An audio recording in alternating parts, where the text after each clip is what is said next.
The rhythm of language is an important part of pronunciation, but is often overlooked by educators in favor of sounds.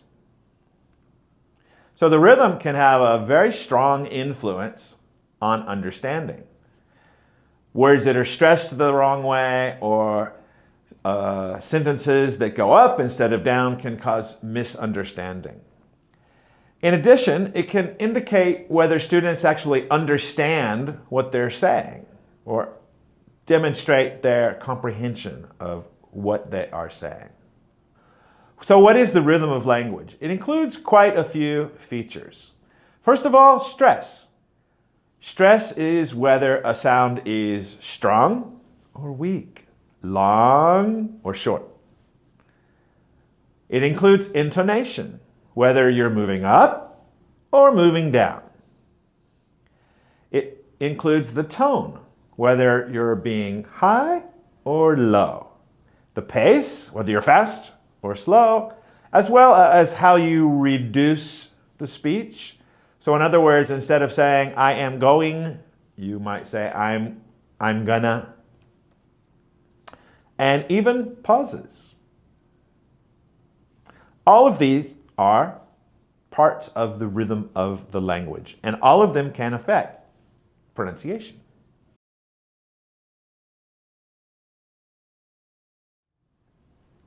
In English, most syllables will have a different stress than the one preceding it and the one following it. This is different than some languages where you will have the same type of stress consistently. So for example, I want to go on holiday. You can hear that the stress changes for every syllable in the sentence. He ate all of the chocolate cake. Again, the stresses change throughout the sentence. So stressed songs are longer. Stressed songs are stressed sounds are longer, louder, usually higher in pitch and clearer or easier to understand. In fact, an unstressed sound sometimes can almost disappear completely.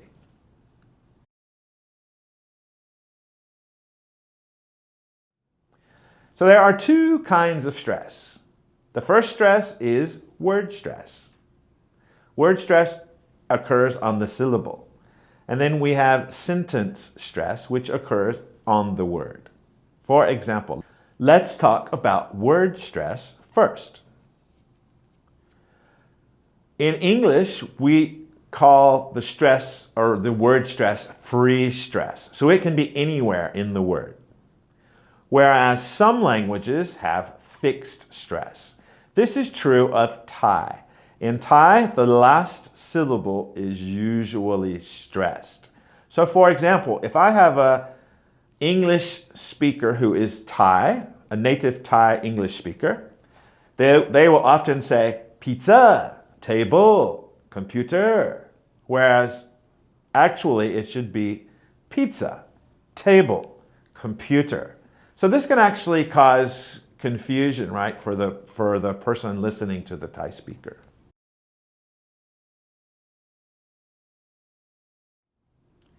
Let's look at some examples. We're going to look at some two-syllable nouns and see where the stress comes in. You notice I put in the sound here. I'll get to this a little later, but this is one of my favorite ways to teach stress, is to forget about the word, forget about the meaning, and use So here I'm going Maybe you can already think of some words that are two-syllable nouns that use this kind of stress pattern. England, Japan, auntie, father, mother, notebook, pencil, paper, lion, tiger, monkey. So this is actually a very common stress pattern, the How about two-syllable adjectives? We have the same kind of pattern here. mm-mm. So English, Spanish, funny, happy, pretty, lovely, scary, horrid. All of these follow that pattern. Now, it doesn't mean that every two-syllable adjective is going to have this pattern, but it is the most prevalent. How about two-syllable verbs? Well, it changes here. You can see it's mm-mm, mm-mm. Require, demand. Respect, adore. Detest, abhor. Now let's look at some word stress patterns for 3 and more syllables. Usually it will happen in the middle syllable, not the last syllable. So requirement, retirement, respectable, admirable, detestable. Examination, celebration. In compound words, the stress is often on the first part of the compound. For example, notebook, flashlight, greenhouse, which are all nouns. Old-fashioned, close-minded, and hot-tempered, which are all adjectives.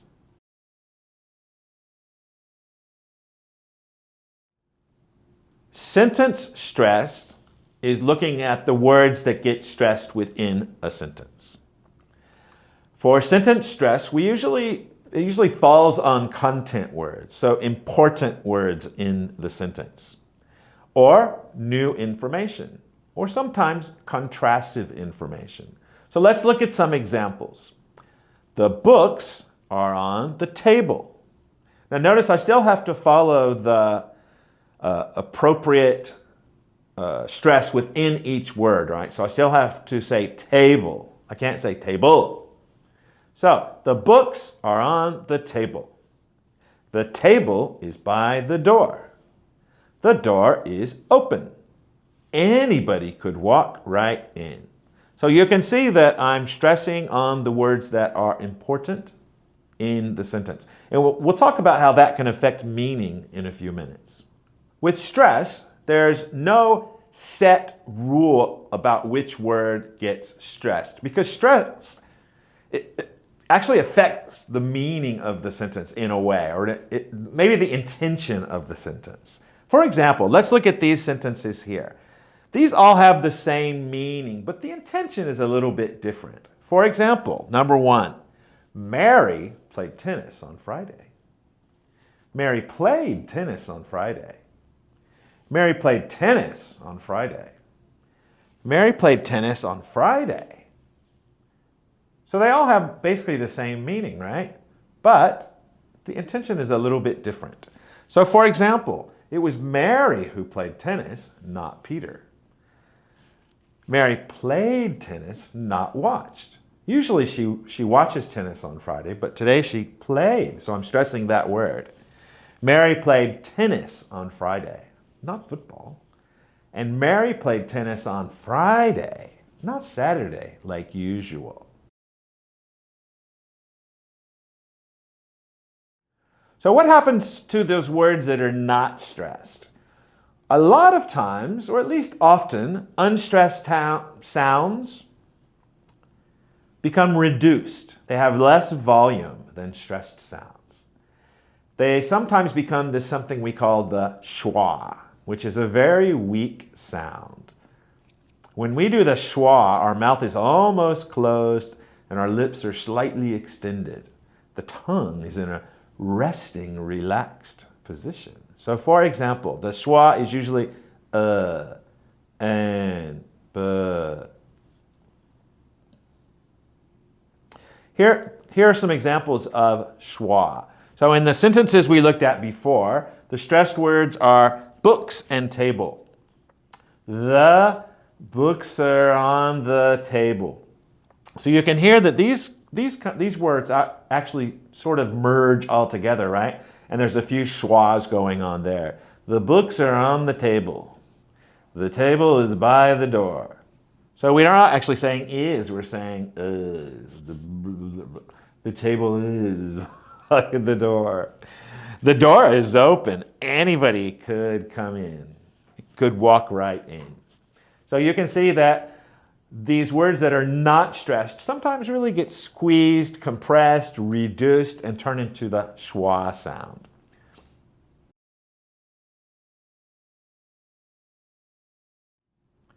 So what are my challenges for teaching stress?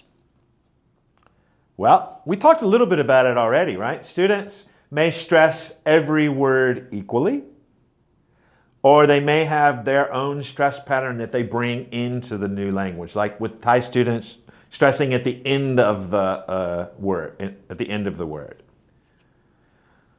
Or it may be that there's no kind of reduction in their own language, so that's a very difficult thing for them to do, especially for like Japanese. They have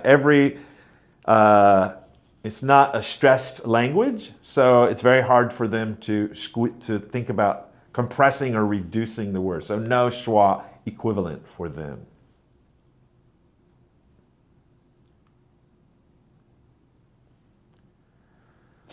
So what are some key points to take away for teaching stress?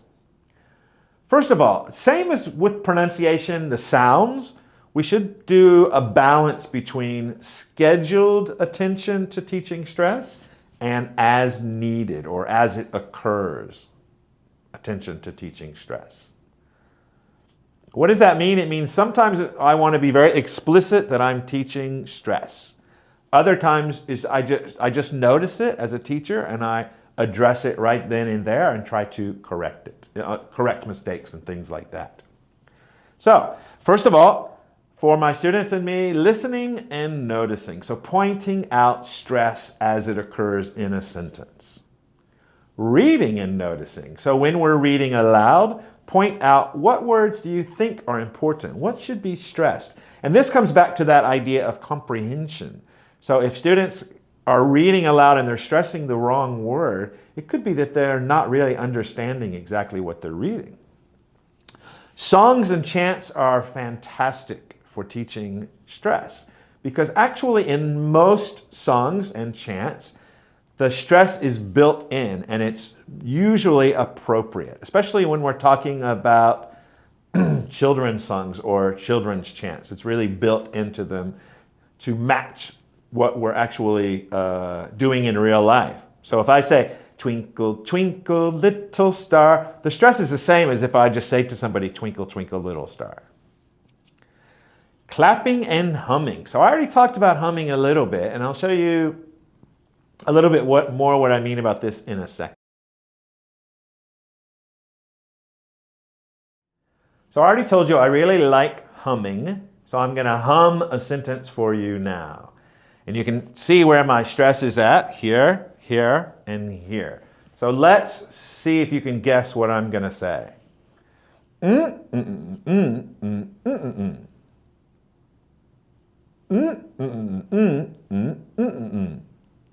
Actually, this is a very common type of stress pattern in English, by the way. So here's the sentence I just read, I just hummed out.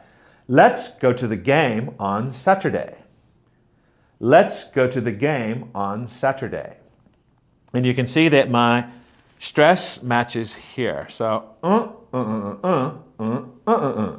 Why do I like to take away the meaning or take away the actual sound? I find that students will be focusing on sounds and rhythm at the same time, and it's a bit challenging for them.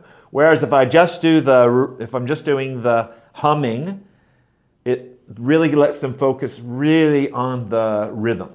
And I find it very useful, though I tell you, it's hard to get them to do it the first few times, but once you make it a regular routine, they'll start to see how effective it really is. When we add more words to a sentence, if I still have the same amount of stress, it's going to still be the same length long. For example, let's go to the game on Saturday.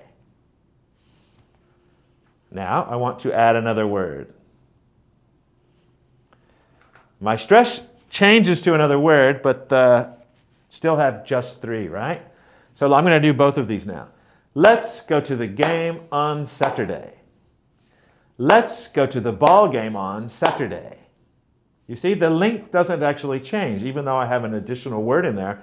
All my other words start getting squished together a bit more. I'm going to just go ahead and show all of these.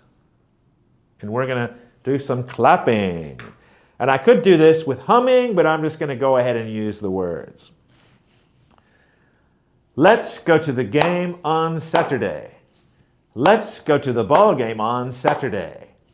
Let's all go to the ball game on Saturday. Let's all go to the baseball game on Saturday. Let's all go to the baseball game on Saturday in my car. So at the last one, of course, I add another stress, so it becomes a little bit longer. But you can see we don't really make the sentence longer unless we add the stress to it.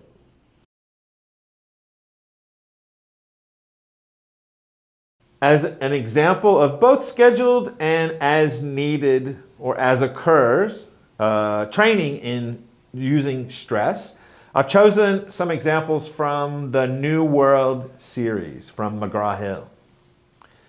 So let's go ahead and look at the actual lesson on stress that occurs in the textbook and have a listen. Page 87. Pronunciation. Listen and repeat.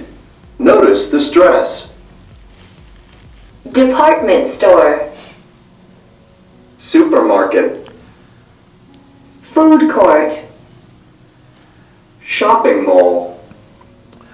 So you can see from watching that in compound nouns, generally, the stress is going to come in the first part of the word or the first part of the phrase. So department store, supermarket, food court, shopping mall. So in this exercise, students are just noticing it and repeating it. It's an imitative exercise. But we don't have to stop just because we finished this exercise, right? We can carry this out into all of the exercises that actually have these kinds of words. So the very next exercise actually has another compound word. Can you find it? Dance club. Okay, very good. So dance club. So as you're working through, listening to, or practice saying the words, point out, oh, dance club is also a compound word. It follows the same pattern. Let's look at the rest of the series, the rest of the unit, actually. So we have one exercise where students are listening and figuring out where something is located. And you can see again that all of these, except for one, are compound words or location places. So we already learned supermarket. Supermarket. Ask your students, before you even listen, ask your students, where do they think the stress is going to be in movie theater? Movie theater, very good. Bank, computer store, we already did. Clothing store, we already did. How about music store? Where's the stress going to be? Very good. Music store, music store. Okay, so we're not going to listen to this one because it takes a while. How about in my grammar lesson? Do you think I can actually do some compound words in my grammar lesson? Do you see any? Actually, bedroom is a compound word. And bedroom also stresses on the first syllable. Very good. So then I have a speaking exercise. Do you like to eat out? Where? Do you usually go out on the weekend? Where? Make sure students are actually saying the compound words stressed appropriately. They've already learned it, right? So this is their opportunity to show it to you that they actually have learned it. And then in the last reading, you also see that there's quite a few compound words here. So as I'm reading, I want to make sure that my students can point out what is a compound word and that they can actually stress it in the correct way. So these are all brand new words. So dreamland, dreamland. I want to make sure they're actually aware that compound nouns, usually the first syllable is stressed. So dreamland. Theme park. Where's theme park going to be stressed? So as you're working through the lesson, we have our scheduled pronunciation or our direct pronunciation practice with the stressed word, but I can also pick up on other things and make sure that students are still remembering what they've learned in that specific lesson.